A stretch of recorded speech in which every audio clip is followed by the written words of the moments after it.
साहब सहारनपुर आ गया, कहाँ छोड़ूं? सीधा चल, सीधा। साहब आगे से राइट ले लेफ्ट? देख मैं तेरे राइट में बैठा हूं ना, तू भी राइट ले।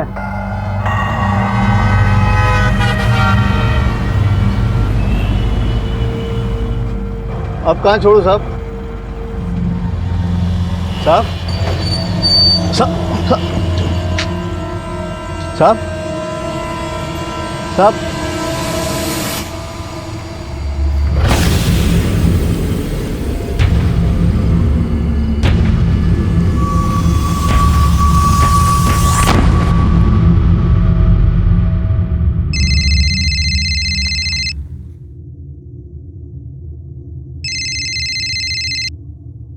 लोकेश, हाँ कहाँ है तू भाई? अरे कब से फोन लगा रहे हैं तुझे? सब इंस्पेक्टर गौतम गौड़ से बोल रहा हूँ, सहारनपुर पुलिस स्टेशन से। Police station?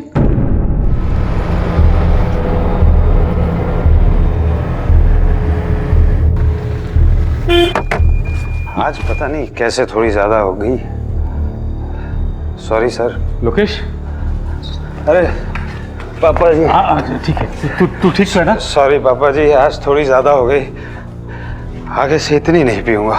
कम पीते कब हो आप? बकवास मत कर। एक सेकंड, ड्रामेबाजी बंद करिए आपने, जरा संभालिए इन्हें। वो तो ऑटो वाला वाला था जो यहाँ पर लेकर आया इन्हें। सर हम पापा को घर ले जा सकते हैं? ठीक है, लेकर जाइए इन्हें, लेकिन एक बात का ख्याल रखिए, नशे की हालत में घर से बाहर ना निकले, नहीं तो अंदर डाल दूंगा इन्हें। नहीं अब कभी नहीं होगा, हम ख्याल रखेंगे।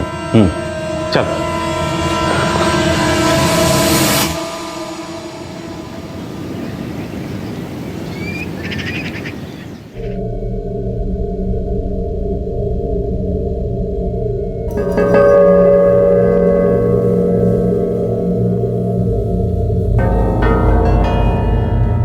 तूने तो शर्म बेच खाई है, लेकिन हमें किसी को मुंह दिखाने लायक छोड़ेगा कि नहीं? या तुझे हर रात ऐसे ही कंधे पर ढोते ढोते मर जाएंगे हम? तेरे पापा कुछ पूछ रहे हैं, जवाब देगा कुछ? दादी मम्मी सही कहती हैं, इन्हें ना रिहैब सेंटर भेज दो, ऐसे नहीं सुधरेंगे। बेटा है, बेटा बनकर रहे, मेरा बाप बनने की कोशिश मत कर।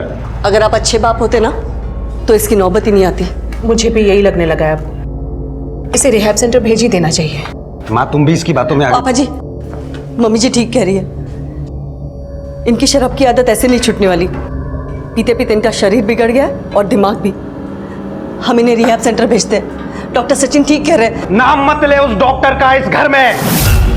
सचिन सचिन पक गया हूं, और मुझे सब समझ में आता है तू और तेरा ये डॉक्टर मुझे रिहैब क्यों भेजना चाहते हैं, इनको भी समझ में नहीं आ रहा। लोकेश सर, वो राइट वाली दीवार पे येलो रंग देना है या वाइट? वाइट कर। ठीक है। एक मिनट, येलो करना वहां पे। अरे जब सब जगह येलो है तो वहां कैसे व्हाइट होगा? व्हाइट अलग से चमकेगा ना, येलो करना। ठीक है। इस घर में पेंट भी अब मेरी मर्जी का नहीं हो सकता। तूने हमारी मर्जी का कभी कुछ किया है? कब से कह रहा है शराब छोड़, तो छोड़ी तूने? मैं ये घर ही छोड़ देता हूं, सब झंझट ही खत्म हो जाएगा। यूं तो आलोचना करने वालों को अपना शुभचिंतक समझना चाहिए, लेकिन कड़वा पीना जिनकी आदत में हो उन्हें अपनों की सलाह भी कड़वी लगती है। नशा चाहे जो हो, लेकिन नशे में डूबा इंसान क्या क्या अनर्थ कर सकता है, इसका उदाहरण बहुत जल्द सामने आने वाला था। अरे सीधे अंदर कहाँ जा रहे हो? सर फ्री हो जाएंगे, मैं तुम्हें बुला लूंगा। चलो। कदम, क्या बात? सर मेरे दादाजी और पापा जी दोनों नहीं मिल रहे। दादाजी और पापा जी नहीं मिल रहे? हाँ सर, कल रात को दादाजी पापा जी को लेने गए थे और लौट कर अभी तक घर नहीं आए। कहाँ ढूंढने गए थे? सर मुझे वो नहीं पता। उन दोनों की कोई फोटोग्राफ है तुम्हारे पास? हाँ सर। सर ये मेरे दादाजी हरिओम झंगियानी और पापा जी लोकेश झंगियानी। ठीक है, काम करो, अपने दादाजी और पापा जी की ये फोटोग्राफ और फोन नंबर दोनों इन्हें दे दो। जैसे कुछ पता चलता है तो मैं इन्फॉर्म करते हैं। Okay sir. सर इसका बाप तो लफड़ेबाज पे अक्कड़ है। अभी एक हफ्ते पहले एक ऑटो वाला नशे की हालत में उसे छोड़ के गया था यहाँ पर। एक काम करो, ये लोकेश और हरिओम दोनों के फोन की लास्ट लोकेशन निकलवाओ। सर।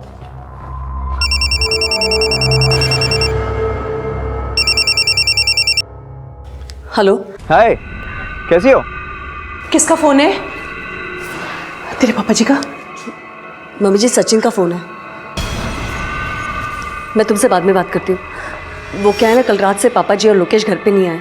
क्या? टेंशन मत लो, मैं आता हूँ। सनी, तेरे पापा जी दादाजी कुछ पता चला?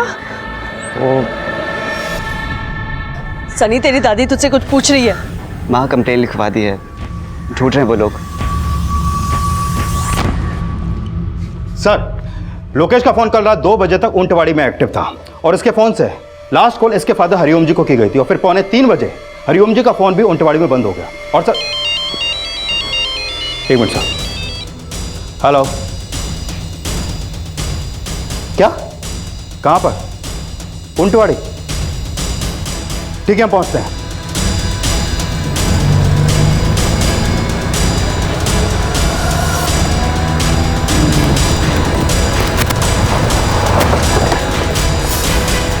सर,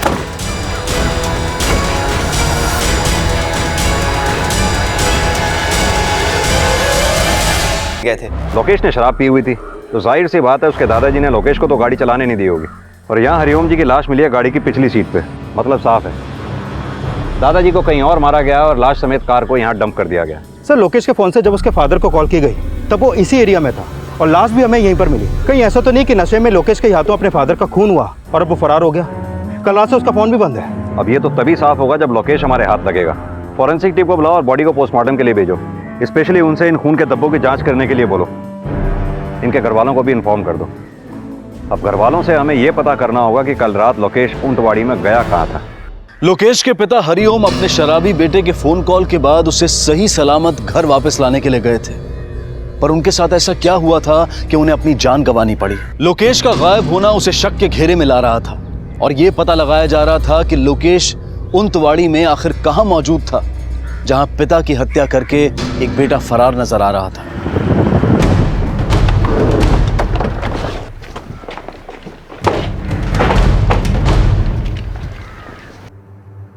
लोकेश जी ने अपने फादर हरिओम जी को ऊंटवाड़ी से कॉल किया था और हमें हरिओम जी की लाश भी ऊंटवाड़ी के एक सुनसान जंगल से ही मिली है। क्या आप बता सकते हैं कि लोकेश जी ऊंटवाड़ी में कहाँ गए होंगे जहां उन्होंने अपने फादर को कॉल करके बुलाया? नहीं सर, हमें कोई आइडिया नहीं। आप लोग कुछ छिपा तो नहीं रहे हमसे? हम आपसे क्यों कुछ छुपाएंगे सर? अगर लोकेश आपसे कोई कांटेक्ट करने की कोशिश करें या उनके बारे में आप लोगों को कुछ पता चले तो हमसे छिपाने की गलती मत करना आप लोग। आप बार बार ये कहने की कोशिश क्यों कर रहे हैं सर कि लोकेश अपने पापा का मर्डर करके भाग गया? वक्त और हालात तो इसी तरफ इशारा कर रहे हैं मैडम, क्योंकि जिस जगह से हमें आपके पति हरिओम जी की लाश मिली, आपके बेटे लोकेश का फोन भी उसी एरिया में एक्टिव था, जिसे बाद में वो स्विच ऑफ करके गायब हो गया। लोकेश बेटा है उनका, क्यों मारेगा वो अपने पापा को? ये भी तो हो सकता है ना कि लोकेश खुद किसी मुसीबत में हो, उसे ढूंढने की बजाय आप उसी पे इल्जाम लगा रहे हैं। उसी को ढूंढने के लिए हम इतनी पूछताछ कर रहे हैं। अब आपका बेटा लोकेश मुसीबत में है या नहीं ये तो वक्त ही बताएगा, लेकिन हाँ, ज्यादा देर तक छिपा रहना उसके लिए मुसीबत जरूर बन सकता है।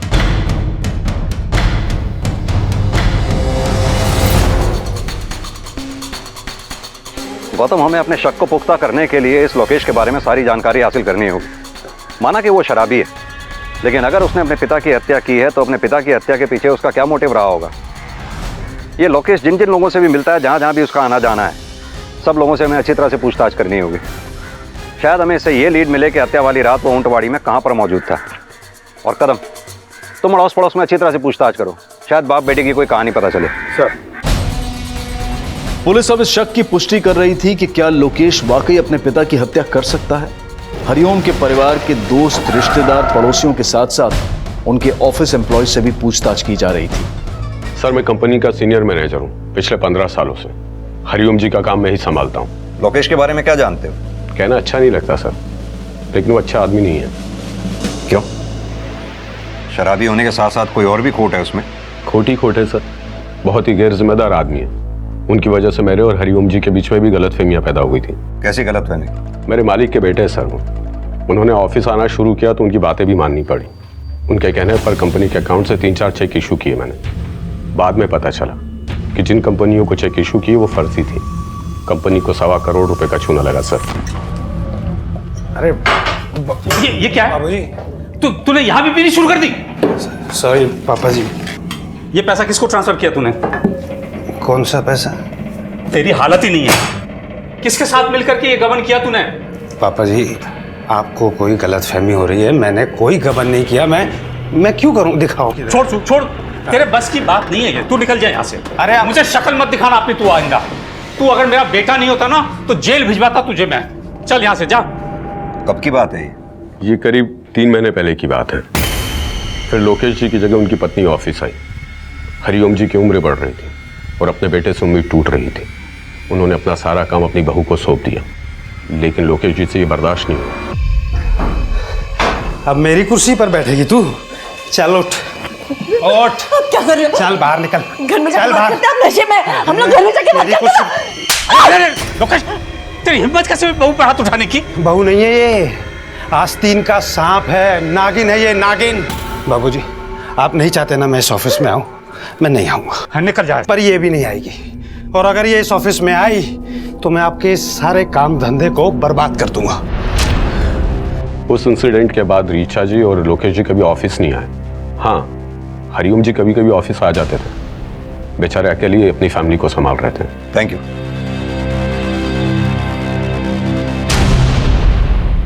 ये बात सच है सर कि लोकेश जी इस बात पे चिढ़ते कि बेटे के रहते काम की भागदौड़ पापा जी ने बहू को सौंप दी थी, लेकिन पापा जी भी क्या करते? मतलब कि लोकेश अपने फादर से नफरत करने लगा था। क्या अब भी आपको यह लगता है कि लोकेश अपने फादर का कत्ल नहीं कर सकता? मैं मानती हूँ लोकेश झगड़ा करता है, शराब पीता है, पर वो अपने पापा से बहुत प्यार करता है। लेकिन शराब के नशे में कई बार आदमी अपना आपा खो बैठता है, और अगर लोकेश ने कुछ नहीं किया तो फिर वो अपना फोन बंद करके कहाँ गायब हो गया?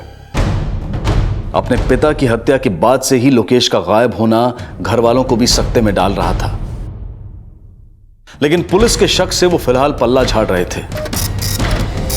पर सामने आने वाले कई और बयान लोकेश के शक को और भी गहरा बना रहे थे।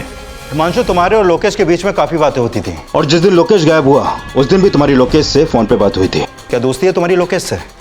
जी दोस्ती नहीं है साहब, मेरे पैसे निकल रहे थे उनके पास से, इसीलिए मैं फ़ोन कर रहा था उन्हें। किस चीज़ के पैसे? जी उनके घर में कलर का काम कर रहा हूँ मैं, तो तकरीबन 1,75,000 का बकाया था मेरा। तो हरी जी ने पूरे पैसे भिजवा दिए थे मेरे, पर लोकेश जी ने सिर्फ मुझे 50,000 रुपये दिए। मुझे लगा बाकी के पैसे बाद में मिल जाएंगे। फिर काफ़ी दिनों तक किसी का फ़ोन नहीं आया, कुछ नहीं हुआ। तब जाके मैंने हरी जी को फ़ोन किया तो उन्होंने बताया कि उन्होंने तो पूरे पैसे दे दिए थे, और इसी चक्कर में मैं लोकेश जी को बार बार फ़ोन करता रहा। और फिर हरी जी ने मुझसे माफ़ी मांगी और मेरे सारे पैसे दे दिए मुझे। हिमांशु, तुम्हारे और लोकेश के बीच में पिछले 2 महीने से लगातार बात हो रही है, लेकिन उनके घर के कलर का काम तो अभी 15 दिन पहले शुरू हुआ है। जी 2 महीने पहले उन्होंने मुझसे और एक काम करवाया था। कौन सा काम? जी उनके घर में हर कमरे में, बेडरूम में, हॉल में, किचन में, यहाँ तक के बाथरूम में तक हिडन कैमरा लगवाने का काम किया था मैंने। Hidden camera? मैंने आप लोगों को पहले ही कहा था, लोकेश नॉर्मल नहीं है, पैरानोया का मरीज़ है वो। ऐसे मरीज़ अक्सर सभी को शक की निगाह से देखते हैं। शॉर्ट टेम्पर तो वो है ही, इसलिए पता नहीं अंकल को किसी और ने मारा या लोकेश ने। डॉक्टर हो तो बीमारी बताओ, फालतू में मेरे बेटे पे इल्ज़ाम मत लगाओ। माँ जी, आप इनके बात का गलत मतलब क्यों निकाल रही है? गलत तो लोकेश को तुमने बना दिया था, और अब इतना भी गलत मत बनाओ कि उस पे उसी के पापा के मर्डर का इल्ज़ाम लगाओ। इल्ज़ाम मैं नहीं लगा रही हूँ, पुलिस ऐसा सोच रही है। आप एक बार आपकी ममता की पट्टी हटा कर तो देखिए, क्या कभी उन्होंने किसी का भी भला चाहा था? उसे रिहैब सेंटर भेज के तुम भी उसका भला नहीं कर रही थी। तुम्हारी बातों में आके मैं भी उसे भेजने के लिए राजी हो गई, पर अब समझ में आता है मुझे क्यों चिढ़ता था वो तुमसे। मामा जी, आप मुझ पे उंगली उठा रही है। क्या पता तुम ही ने उसे गायब किया हो। बाजी, बाजी अब कहना क्या चाहती? बाजी,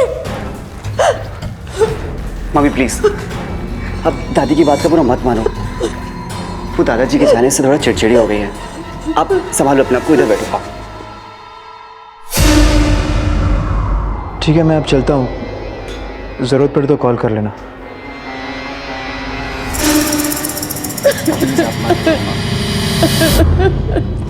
सर, ये हरिओम जी की पोस्टमार्टम रिपोर्ट, इस रिपोर्ट के मुताबिक उनकी मौत सर पे हुए वार की वजह से हुई। लेकिन सर, उनकी कार में जहां पर हमें उनकी लाश मिली, उस कार के दरवाजे और स्टीयरिंग पर हरिओम जी के अलावा किसी और के भी ब्लड ट्रेसेस मिले हैं। सर, हो सकता है हरिओम जी को मारते समय मारने वाले के हाथ में कांच चुभा हो। यानी कार के दरवाजे और कार के स्टीयरिंग पे मिले खून के धब्बे जरूर लोकेश के ही होंगे। हरिओम जी की हत्या सिर पे शराब की बोतल लगने से हुई और लोकेश को शराब पीने की लत थी। ये लोकेश की पुरानी मेडिकल रिपोर्ट्स निकलवाओ, उसके ब्लड ग्रुप से टैली करो। इससे यह भी पुख्ता हो जाएगा कि यह मर्डर लोकेश के ही हाथों हुआ है। सर, लोकेश के कॉल रिकॉर्ड में एक नाम मुंबई के सुकांत दीक्षित का है।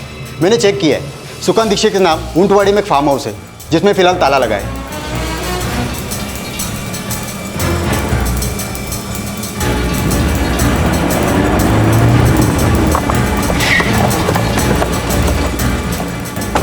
सर वही सुकांत दीक्षित हूँ, ये फार्म हाउस मेरा ही है सर। इसकी चाबी आपके पास? हाँ सर। लाइए।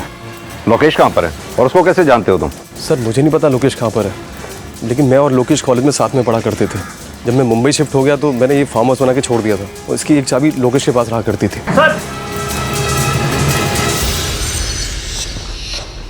पूरा घर अच्छी तरह से सर्च करो। सर,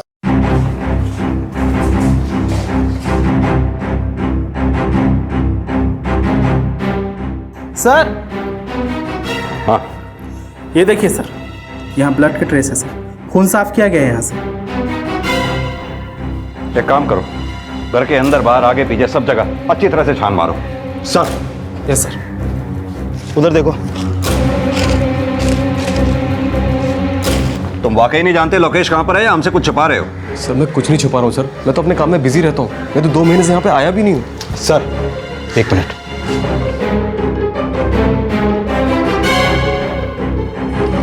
ये देखिए सर, इस पेज को देख के तो लगता है कि इसे हाल ही में खोदा गया है। खुदवाओ उसे। जॉन,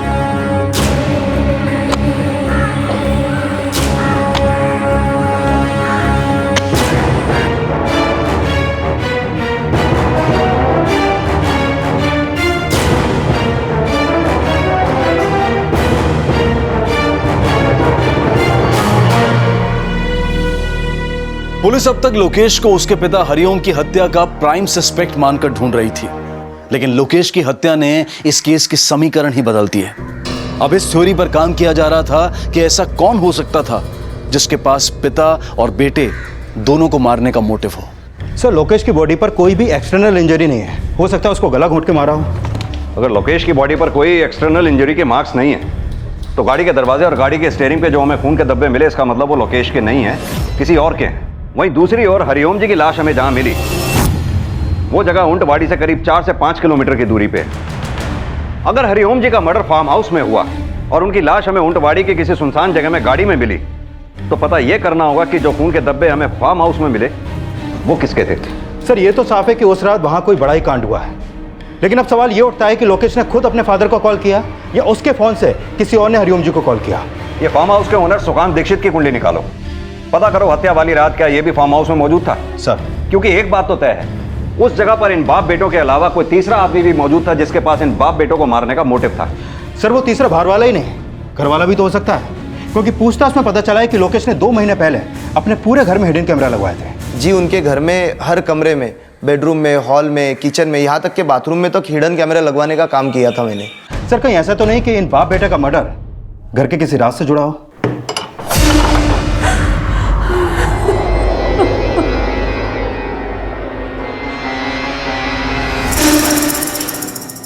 माँ जी कब तक रोती रहेंगी आप?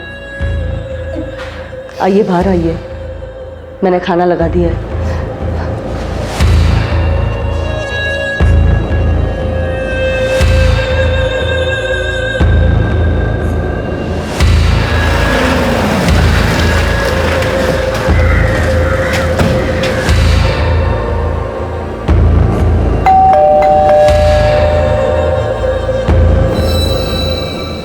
जी हाँ सर, लोकेश जी ने सारे घर में हिडन कैमरास लगवा दिए थे और थोड़े दिनों पहले जब पापा जी को इस बारे में पता चला तो पापा जी बहुत गुस्सा हो गए थे मुझ पे। ये कैमरा क्यों लगवाया तूने? घर में कैमरा लगवा के साबित क्या करना चाहता है तू? मैं ये जानना चाहता था कि इस घर में मेरे बारे में कौन क्या सोचता है, कौन मेरे खिलाफ है, कौन मेरी पीठ पीछे साजिशें कर रहा है। क्या लगता है तुझे? तुझे शराब पीने से रोक रहे हैं तो तेरा बुरा कर रहे हैं कुछ? माँ, तुम तो हमेशा से ही मेरा भला चाहती हो, पर तुम्हारे अलावा भी तो इस घर में लोग हैं। चुल्लू भर पानी में डूब मरना चाहिए तेरे जैसे बेटे को। रात रात भर हम तेरी फिक्र में सोते नहीं हैं और तू हमको ये सिला दे रहा है। दादाजी बहुत हर्ट थे पापा से, पापा ने हमेशा हम सबको हर्ट ही किया है। लेकिन ऐसा भी तो हो सकता है कि लोकेश आप सब लोगों से हर्ट हो। अगर आप लोगों को एतराज ना हो तो मैं वो सीसीटीवी फुटेज देख सकता हूँ। सर बेडरूम और बाथरूम से सारे कैमरास हटवा दिए और फुटेज भी डिस्ट्रॉय कर दिया। सिर्फ एक कैमरा हॉल में ये।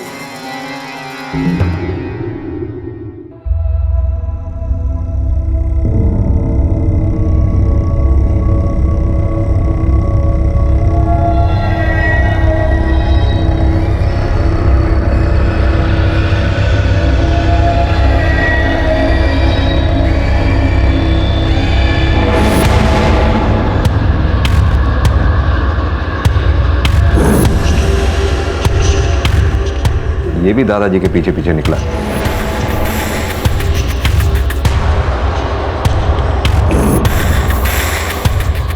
दो घंटे बाद वापस आ गया।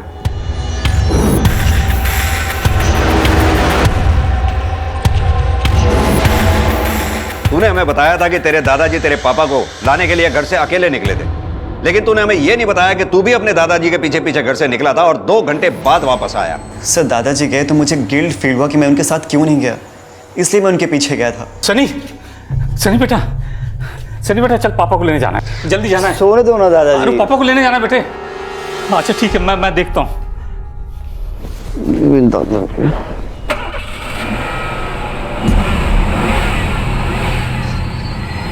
दादाजी, दादाजी,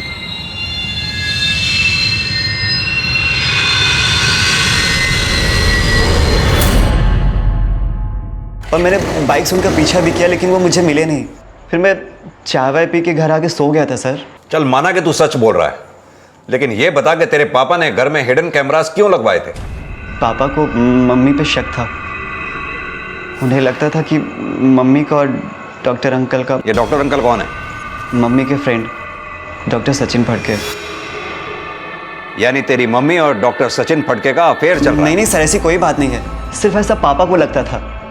उन्हें शक करने की बीमारी थी, पैरानोइया के पेशेंट थे वो। ये किस डॉक्टर ने बोला? सचिन अंकल ने ही बोला था, और रिहैब सेंटर भेजने के लिए उन्होंने ही सजेस्ट किया था। पैरानोया एक मानसिक रोग है जिसमें दिमाग अपनी मनगढ़ंत सोच को वास्तविक सच्चाई मानकर उसी के अनुसार बर्ताव करने लगता है, और ज्यादा नशा करने वाले अक्सर एक स्टेज के बाद पैरानोया का शिकार बन जाते हैं। लोकेश की मानसिक अवस्था भी कुछ ऐसी थी। लेकिन क्या लोकेश का शक भी मनगढ़ंत था या उसमें भी कुछ सच्चाई थी? पर यह साफ था कि लोकेश का पूरा परिवार उसकी आदतों से त्रस्त था। और कहते हैं ना कि धुआं तभी उठता है जब कहीं आग लगी हो। ये सनी को जाने दो, लेकिन इस पर नजर रखो। सर, मैंने फार्म हाउस के ओनर सुकांत दीक्षित की अलीबाई कंफर्म की। हत्या वाली रात वो मुंबई में था, और उसके बैकग्राउंड में भी ऐसा कोई एंगल सामने नहीं आया जिससे पता चले कि उसके पास हरिओम जी और लोकेश को मारने का कोई मोटिव हो। ये सनी की माँ और डॉक्टर सचिन दोनों के कॉल रिकॉर्ड्स निकलवाओ। दोनों के रिकॉर्ड्स क्रॉस चेक करो, देखो कोई क्लू मिलता है क्या।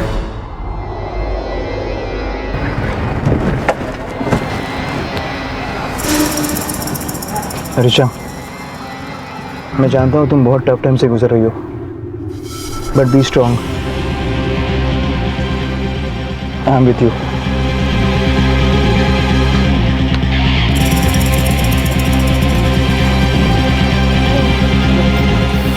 Good morning ma'am.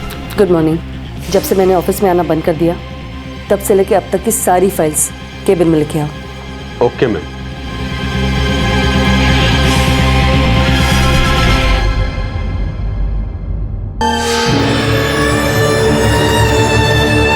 Sir, doctor Sachin और ऋचा के कॉल रिकॉर्ड तो ये बताते हैं कि दोनों काफी करीबी हैं। रोजाना उन दोनों के बीच में काफी बातें होती हैं। और सर, ये भी पता चला है कि डॉक्टर सचिन और ऋचा दोनों एक ही कॉलेज में पढ़ते थे। डॉक्टर सचिन की बीवी भी थी सर, जिसका देहांत 3 साल पहले हो गया। उसकी बीवी की डेथ के बाद डॉक्टर सचिन और ऋचा एक सोशल नेटवर्किंग साइट के थ्रू टच में आए, और पिछले 3 साल से सोशल मीडिया पर ये दोनों एक दूसरे के टच में हैं। मतलब कि लोकेश का शक सही साबित हो सकता है, शायद इन दोनों के बीच में कोई अफेयर हो। और अगर डॉक्टर सचिन और ऋचा के बीच में अफेयर है तो हो सकता है इसका पता लोकेश के साथ साथ उसके फादर हरिओम को भी चल गया हो, जिसकी वजह से इन दोनों ने मिलकर उन दोनों को रास्ते से ही हटा दिया। लेकिन सर, हत्या वाली रात ऋचा घर पे थी, और डॉक्टर सचिन की फोन लोकेशन भी क्राइम सीन से मैच नहीं करती। गौतम, ये मर्डर पूरी प्लानिंग के साथ किया गया है। अगर इस मर्डर में डॉक्टर सचिन और ऋचा दोनों शामिल हैं तो क्राइम स्पॉट पर अपना मोबाइल फोन क्यों लेके जाएंगे? ये डॉक्टर सचिन की फोटोग्राफ फार्म हाउस के आसपास दिखाओ। शायद हत्या वाली रात ये वहां देखा गया हो। सर पता चला कि लोकेश की वाइफ ने फिर से ऑफिस ज्वाइन कर लिया। पति को मरे हुए हफ्ता भी नहीं हुआ और पत्नी ने ऑफिस ज्वाइन कर लिया। ये डॉक्टर सचिन और ऋचा दोनों की ही कुंडली निकालनी होगी। लोकेश जी को गलत फहमी थी। मेरे और डॉक्टर सचिन के बीच में ऐसा कुछ भी नहीं है। ऋचा जी, आपने हमसे लोकेश की हर बात शेयर की, तो फिर इस गलत फहमी का जिक्र क्यों नहीं किया पहले आपने? किस मुंह से बताती सर आपको कि वो कितना गिरा हुआ इंसान था, दूसरी औरतों के साथ संबंध रखता था और शक मुझ पे करता था। दूसरी औरत? कौन दूसरी औरत? वो तो मुझे पता नहीं सर, लेकिन कुछ दिनों से मुझे ऐसे लगने लगा था कि उनके लाइफ में कोई है, क्योंकि उनके शर्ट में मैंने लिपस्टिक के निशान देखे थे और कुछ लंबे बाल भी मिले थे मुझे। लेकिन उसके कॉल रिकॉर्ड में तो हमें किसी भी औरत का कुछ पता नहीं चला है और ना ही इसके बारे में हमें किसी ने बताया है। सर हो सकता है मैं गलत हूँ, लेकिन गलत फहमी तो उन्हें भी थी ना। क्या बात कर रहे हैं सर? मैं और ऋचा तो सिर्फ दोस्त हैं। 3 साल पहले तक तो तुम्हारी बीवी भी थी, जिसके साथ तुम मुंबई में रहते थे। उसकी मौत के 1 साल बाद तुम नासिक में शिफ्ट हो गए। अब इसे इत्तेफाक कहें या प्यार? सर मैं नासिक का ही हूँ। बीवी के डेथ के बाद अकेला पड़ गया था, इसलिए अपने होम टाउन वापस आ गया। लेकिन सर इसका कोई आप गलत मतलब मत निकालिए। लेकिन लोकेश ने जो तुम दोनों के रिश्ते का मतलब निकाला, कुछ तो सच्चाई होगी।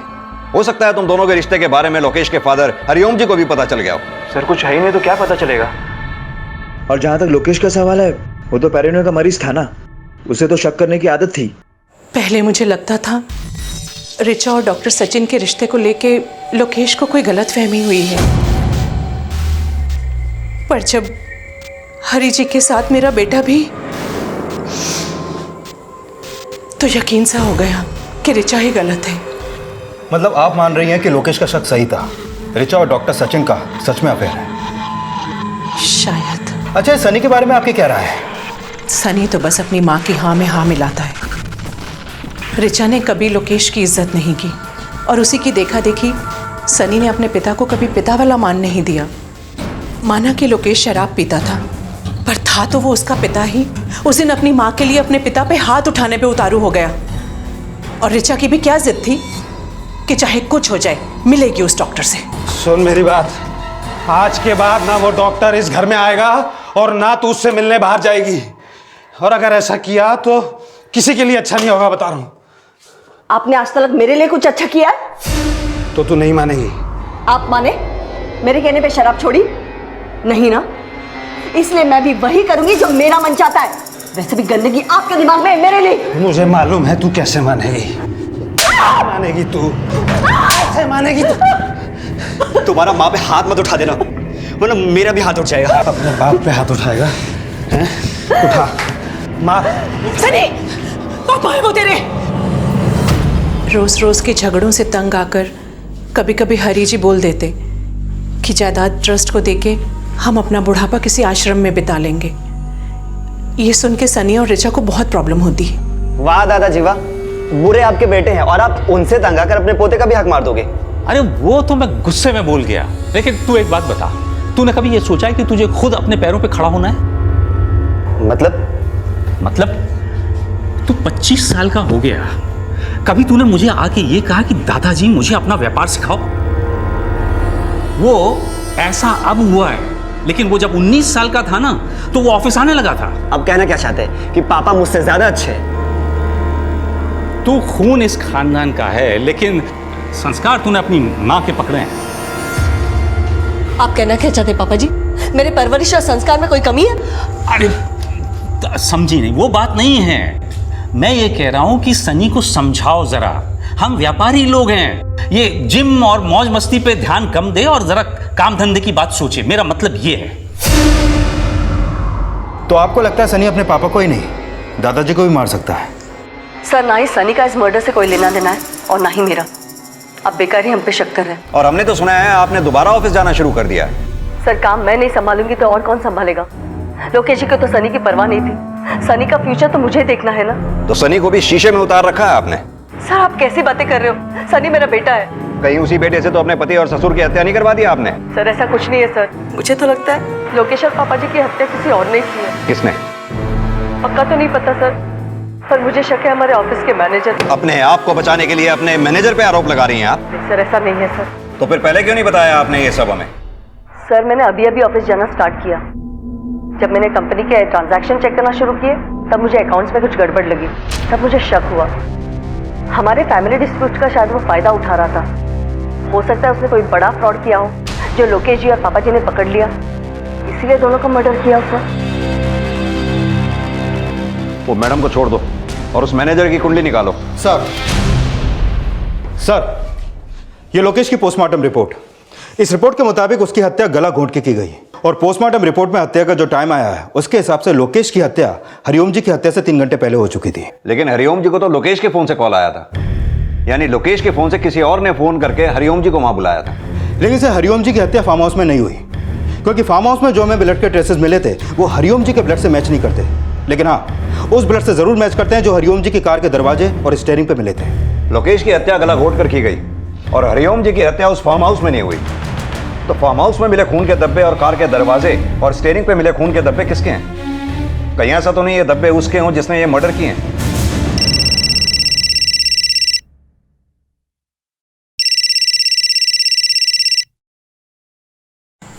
हेलो। सॉरी ऋचा, तुमने मना किया था फ़ोन करने, लेकिन फिर भी मैंने कर लिया। कोई बात नहीं सचिन, हम जानते हैं हमारा रिश्ता क्या है। हम भले कभी बात करें या ना करें, लेकिन सच बात तो यही है कि कोई हमारे रिश्ते को समझ ही नहीं पाया।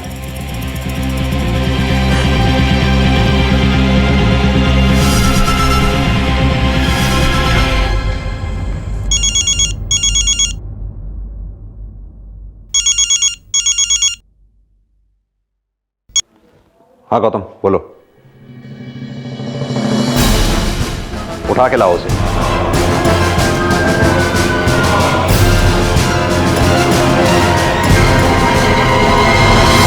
साहब आप लोग मुझे बताएंगे कि मुझे यहाँ क्यों लाया गया? क्योंकि तूने अपने सेठ को चूना लगाया।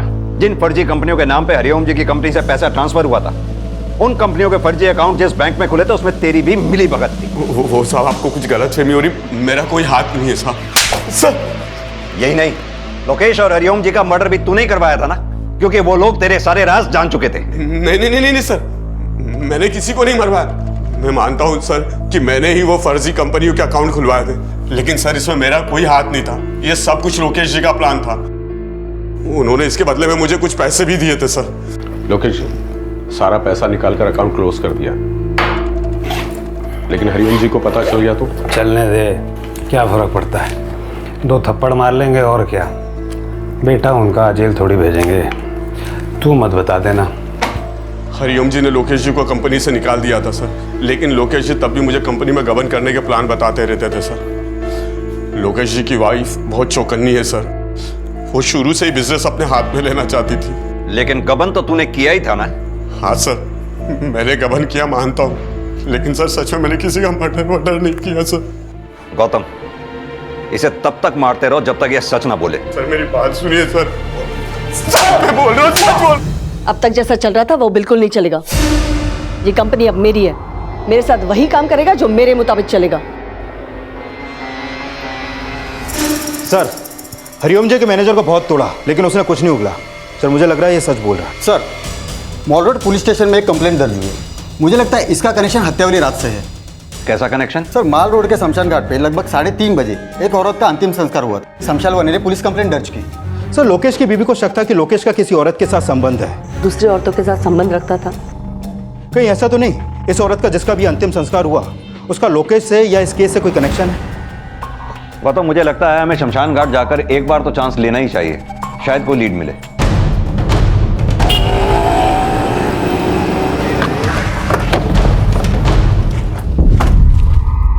उस रात जिस औरत का अंतिम संस्कार किया था तुमने, कौन आया था उसके साथ? एक आदमी था साहब, वो उसको अपनी बीवी बोल रहा था। उसके साथ में एक छोटी सी बच्ची भी थी जो बहुत जोर जोर से रो रही थी साहब। औरत के सर पे घाव था साहब। उसका पति बोला कि वो उसके घर भोपाल जा रहा था और रास्ते में एक्सीडेंट हो गया। जब तुमने उस औरत का अंतिम संस्कार किया, क्या टाइम रहा होगा उस वक्त? रात के करीब 3:30 बजे रहे होंगे साहब। ठीक है सर ये बता रहा है कि अंतिम संस्कार उस रात 3:30 बजे के आसपास हुआ और अंतिम संस्कार से 1 घंटे पहले हरिओम और 4 घंटे पहले लोकेश का मर्डर भी उसी रात हुआ था। और सर एक और बात गौर करने वाली है, जैसे कि बता रहा है कि उस औरत के माथे पर जख्म के निशान भी थे। गौतम, पता ये करना होगा कि फार्म हाउस और हरिओम की गाड़ी से जो हमें खून के धब्बे मिले थे, वो खून के धब्बे किसके थे। ये माल रोड शमशान भूमि से ऊंटवाड़ी करीब 5 किलोमीटर दूर है। उधर रिचा ने भी शक जताया था कि लोकेश का किसी औरत के साथ चक्कर चल रहा था। तीनों मौतें एक रात में हुई हैं। इन अस्थियों का डीएनए टेस्ट करवाओ। इसकी रिपोर्ट आते ही यह साफ हो जाएगा कि वो खून के धब्बे किसके थे, कहीं इस औरत के तो नहीं थे। सर हरिओम जी की कार के दरवाजे और स्टीयरिंग और फार्म हाउस पे जो ब्लड के ट्रेसेस मिले थे वो उस औरत के डीएनए से मैच करते हैं जिसका अंतिम संस्कार हुआ। यानी कि उस रात 2 नहीं 3 मर्डर हुए थे और मर्डर करने वाला कोई और नहीं, वही आदमी है जिसने उस औरत का अंतिम संस्कार किया। ध्यान से देखो इन तस्वीरों को। क्या इनमें से कोई वो आदमी है जो उस रात बच्ची के साथ उस औरत का अंतिम संस्कार करने के लिए आया था? इनमें से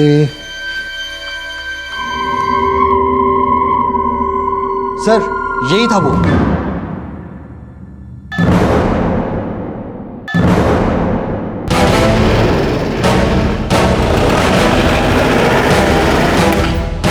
पुलिस जब हिमांशु को अरेस्ट करने उसके घर पहुंची तो पाया कि उसका घर बंद था और उसका फोन भी। आप जिस नंबर को डायल कर रहे हैं वो इस समय स्विच ऑफ है। पुलिस हर तरह से हिमांशु की तलाश में जुट गई और 3 दिनों की मशक्कत के बाद आखिरकार पुलिस हिमांशु तक पहुंचने में कामयाब हो गई।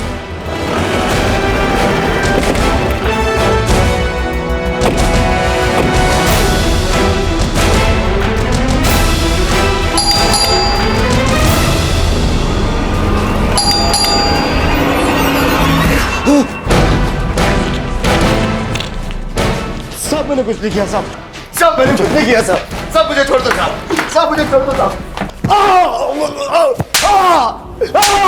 बताता हूँ साहब, बताता हूँ साहब, बताता हूँ। बता। मैं लोकेश के घर पे मुझे कलर पेंट करने का काम मिला था और मुझे पता चला कि लोकेश एक पियक्कड़ था और मुझे भी पीने का शौक है साहब। फिर हम दोनों में दोस्ती बढ़ी। जगह मस्त चुनी है भाई आपने। आप ही का है ये फार्म हाउस? अपना ही समझ, पर इस जगह के बारे में पापा जी को मत बताना। क्यों भाई? यार यहाँ मैं अपने घर वालों की चिक चिक से दूर रहता हूँ, मैं और मेरी तन्हाई। अगर तन्हा हो तो याद करना मुझको, मेरे पास हर चीज का जुगाड़ है। सर मुझे पता चल गया था कि लोकेश को क्या चाहिए और गीता मेरी लिव इन पार्टनर थी। मैंने सोचा अगर गीता लोकेश को पसंद आ जाए तो उसके बदले में मैं बहुत सारे पैसे कमा सकता हूँ। फिर इस बारे में मैंने गीता से बात की। उसने पहले तो मना कर दिया, लेकिन मैंने उसे मना लिया और अगले ही दिन मैं उसे लोकेश जी के फार्म हाउस ले गया उनसे मिलाने के लिए।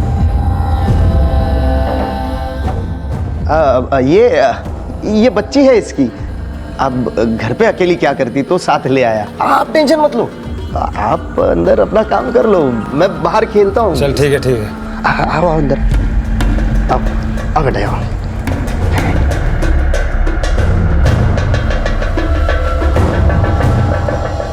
गीता अक्सर लोकेश से मिलने फार्म हाउस जाने लगी। वो साथ में बिंदिया को भी लेके जाती थी। फिर हम लोग हर बार के 10-10 हज़ार कमाने लगे थे साहब। लेकिन उस रात लोकेश, मैंने और गीता ने बहुत ज़्यादा दारू पी ली थी। हमें पता ही नहीं चला कि हमें कब ज़्यादा हो गई और नींद लग गई। फिर वही हॉल पर मैं सो गया साहब और उसके बाद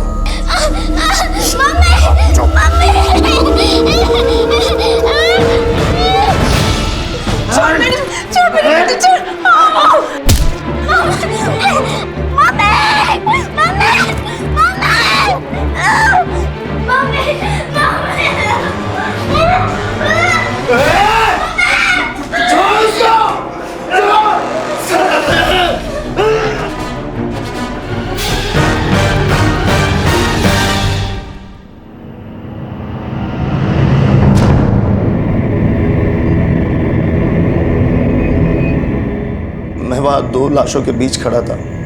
पहले तो दिमाग ने काम करना बंद कर दिया। फिर मैंने अपने आप को संभाल के एक प्लान बनाया। लोकेश की बॉडी को वही फार्म हाउस के पीछे दफना दिया और फार्म हाउस पे जितने भी ब्लड के और फिंगरप्रिंट्स के निशान थे वो सारे मिटा दिए। फिर गीता की लाश को गाड़ी में डालकर वहाँ से चला गया साहब। तो फिर लोकेश के बाप को क्यों मारा तूने? क्योंकि उस रात लोकेश ने उनको फ़ोन पर बता दिया था कि वो मेरे साथ में। मुझे लगा कि लोकेश के मर्डर का पूरा शक मुझ पर जाता था। फिर मैंने तुरंत लोकेश के फ़ोन से उनको फ़ोन लगाया। हेलो, हाँ लोकेश, कहाँ है तू? हाँ हरी अंकल, हाँ मैं हिमांशु बोल रहा हूँ अंकल। लोकेश सर ने शायद ज़्यादा पी लिए, वो बेहोश हो गए। कहाँ? ये अपना ऊंटवाड़ी के नज़दीक जो जंगल है ना, वहाँ पर हूँ मैं, आ जाइए।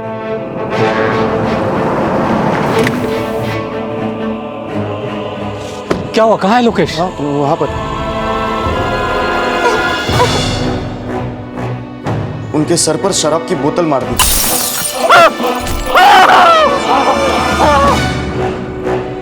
और उनकी बॉडी को वही गाड़ी में छोड़ दिया।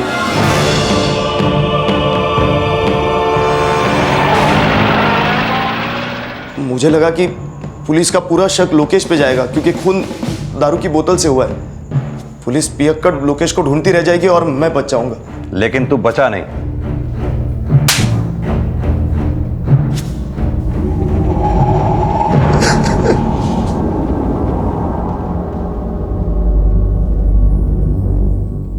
माँ,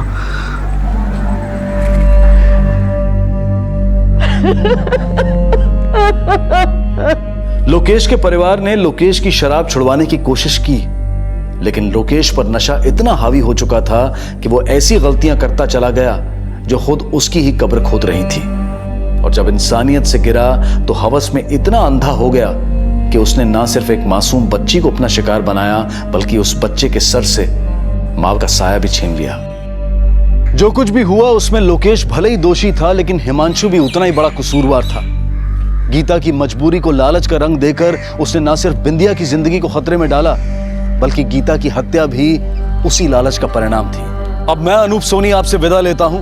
फिर मुलाकात होगी अगले एपिसोड में एक और चौंका देने वाले केस के साथ। तब तक अपना और अपने परिवार का ख्याल रखें और देखते रहें क्राइम पेट्रोल डायल 100। सबक एक को सीख हम सबको।